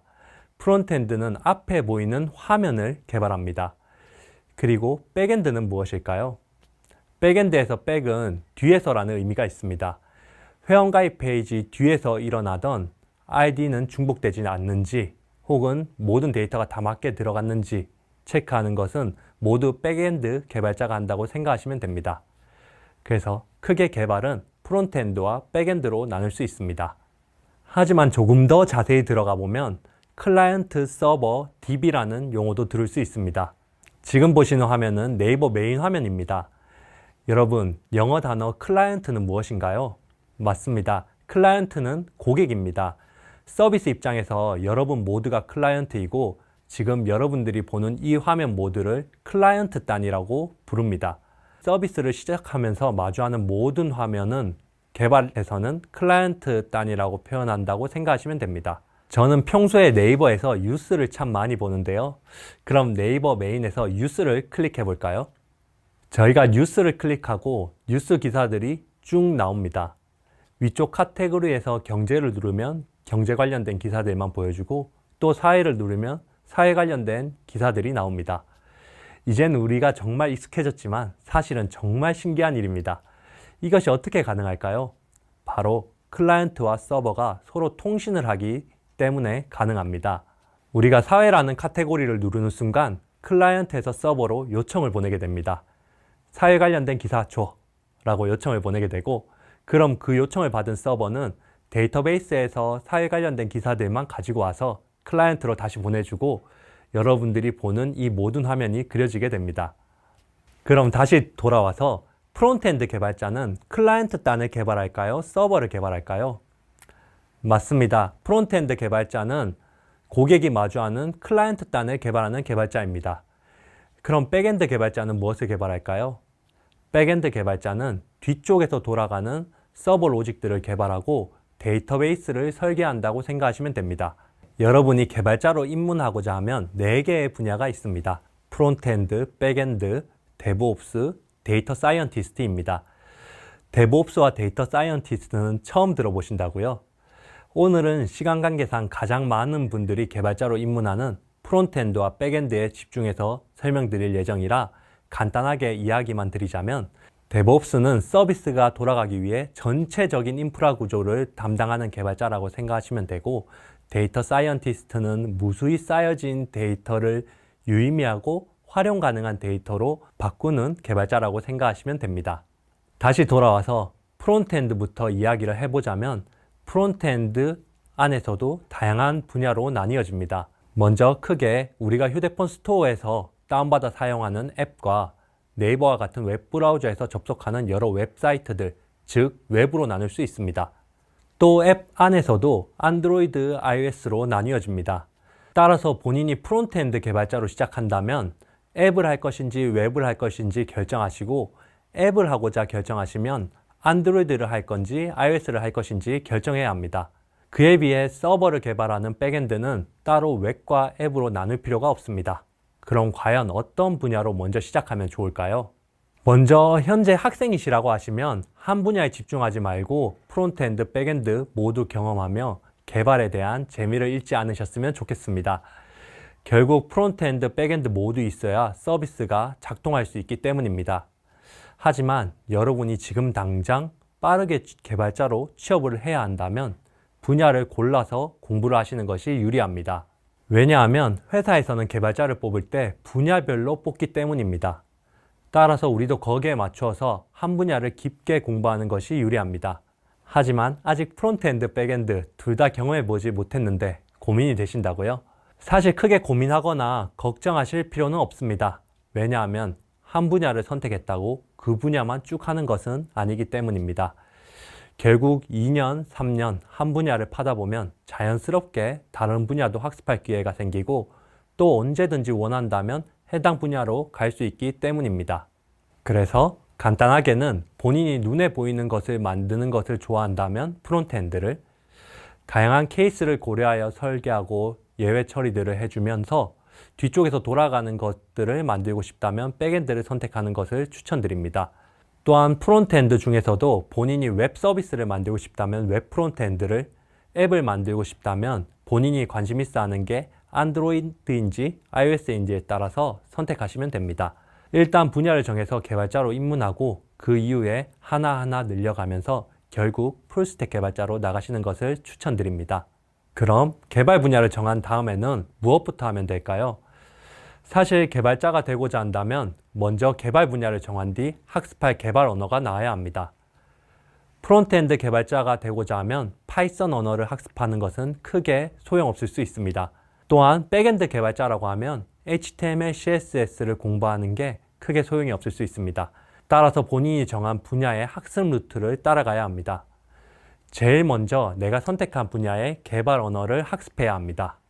프론트엔드 중 웹을 선택하신 분들은 먼저 많이 들어보셨을 HTML, CSS, 그리고 자바스크립트라는 개발 언어를 학습해야 합니다. HTML은 웹브라우저에서 우리가 만들 웹사이트의 큰 틀을 잡아주고 CSS는 그 틀을 꾸며주어 우리가 만들고자 하는 모습으로 바꿔줍니다. 또한 자바스크립트는 우리가 프론트엔드에서 백엔드로 어떤 요청을 보내고 응답을 받을 수 있도록 만들어 주어 우리가 정적인 사이트가 아닌 실제 우리가 사용하는 동적인 사이트가 될 수 있도록 도와줍니다. 프론트엔드 중 앱을 선택하셨다면 안드로이드인지 iOS인지에 따라서 학습해야 하는 언어가 나뉘게 됩니다. 안드로이드를 선택하셨으면 자바 언어 혹은 코틀린 언어를 학습하시면 되고, iOS를 선택하셨으면 오브젝트-C 혹은 스위프트 언어를 학습하시면 됩니다.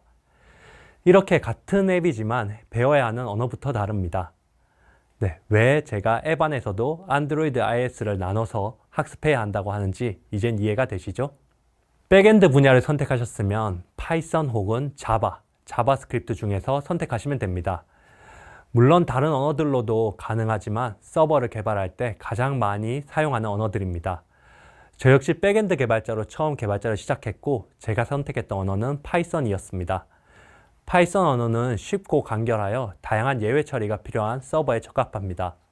자바 언어는 처리하는 속도가 빨라서 대규모 서비스에서 많이 사용하고, 자바스크립트 언어는 프론트엔드, 백엔드를 가리지 않고 사용되어 배우면 할 수 있는 게 많아지는 언어입니다. 이처럼 각각 언어마다 장단점이 명확하기 때문에 어떤 언어를 선택해서 시작해야 한다는 정답은 없습니다. 또한 분야를 선택하는 것처럼 한 언어만 쭉 사용하는 것은 아니기 때문에 크게 고민하지 않으셔도 됩니다. 그렇게 분야에 맞게 선택하신 개발 언어를 책이나 강의로 먼저 공부하시면 됩니다. 개발 언어만 배우고 나면 나도 멋진 서비스를 만들어낼 수 있지 않을까 기대하셨겠지만, 아쉽게도 실제로 서비스를 개발하기 위해서는 아직 학습해야 하는 것들이 더 남아 있습니다. 바로 프레임워크입니다. 프레임워크라는 단어를 처음 들어보는 분들이 많으실 텐데요. 먼저 쉽게 이야기를 드리자면 프레임워크는 개발을 쉽게 할 수 있도록 도와주는 틀이라고 생각하시면 됩니다.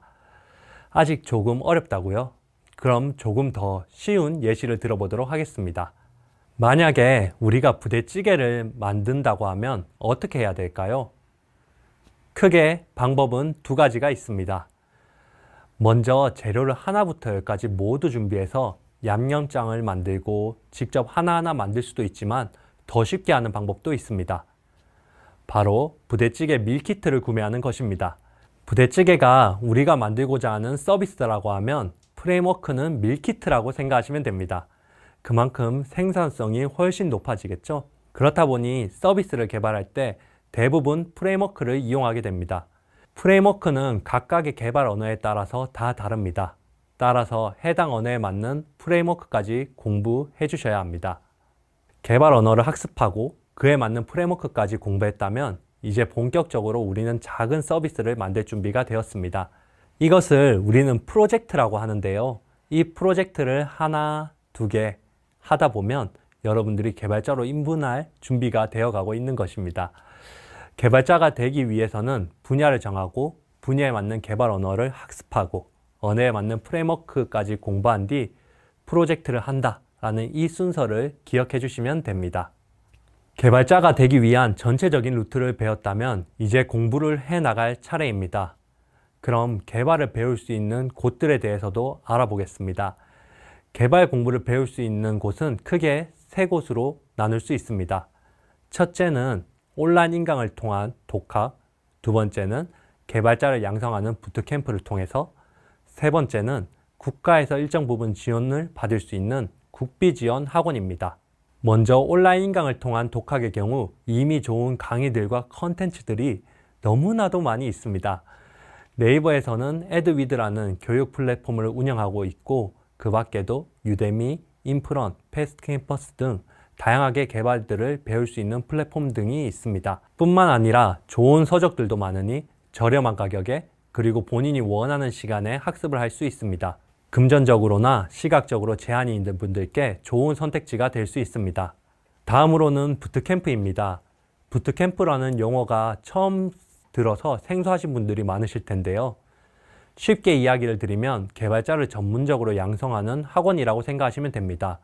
보통 3개월에서 6개월까지 기수제로 진행되며 하루 10시간 이상씩 개발에만 집중할 수 있는 환경을 만들어주므로 혼자 공부하기 어려우신 분들에게 좋은 선택지가 될 수 있습니다. 또한 몰입하는 만큼 취업까지 걸리는 시간을 단축시킬 수 있습니다. 하지만 금액적으로 제일 부담이 될 수 있으므로 잘 찾아보고 본인에게 맞는 부트캠프를 가시는 것을 추천드리고 싶습니다. 마지막으로 국비지원학원은 국가에서 여러분들이 새로운 것을 학습하시는 것을 지원해주는 프로그램입니다. 교육비를 일정 부분 국가에서 지원을 해주므로 잘 이용하시면 정말 저렴한 가격에 좋은 교육을 받을 수 있습니다. 시간은 여유롭지만 금전적으로 여유롭지 못하신 분들에게는 굉장히 좋은 선택지가 될 수 있습니다. 하지만 결국 개발도 공부입니다. 제일 중요한 것은 내가 얼마나 많은 시간 몰입할 수 있는가입니다.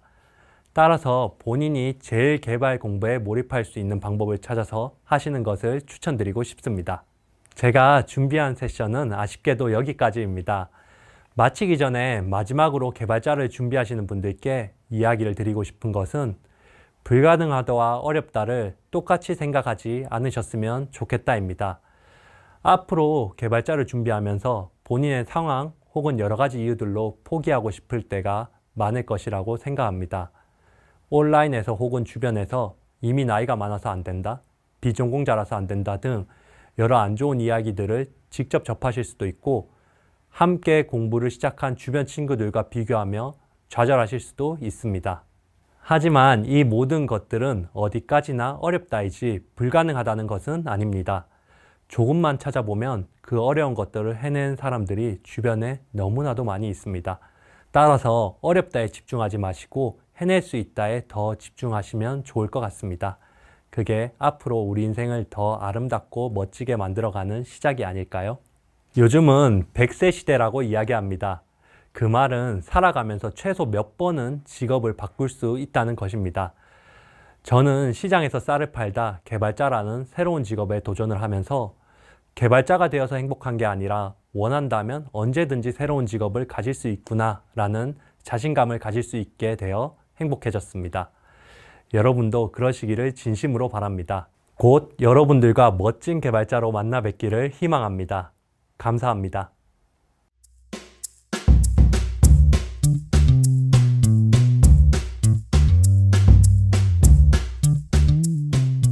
저한테 들어온 질문들이 있어서 제가 한번 답변을 드려보도록 하겠습니다. 먼저 병옥님은 개발자를 하기 전에 시장에서 쌀을 팔았다고 들었습니다. 그러다 갑자기 개발 공부를 시작하게 된 계기는 무엇인가요? 네. 이 이야기는 정말 많은 분들이 질문을 주셨던 질문이기도 한데, 시장에서 쌀을 팔았지만 저는 이 작은 쌀 가게를 전국으로 프랜차이즈화 시키고 싶었어요. 그래서 대한민국 최초 쌀집 프랜차이즈를 도전하려고 했고, 그러다 보니까 이제 회원가입 페이지도 필요했고, 고객관리 시스템도 필요해지고, 저희만의 웹사이트도 필요하게 되었습니다.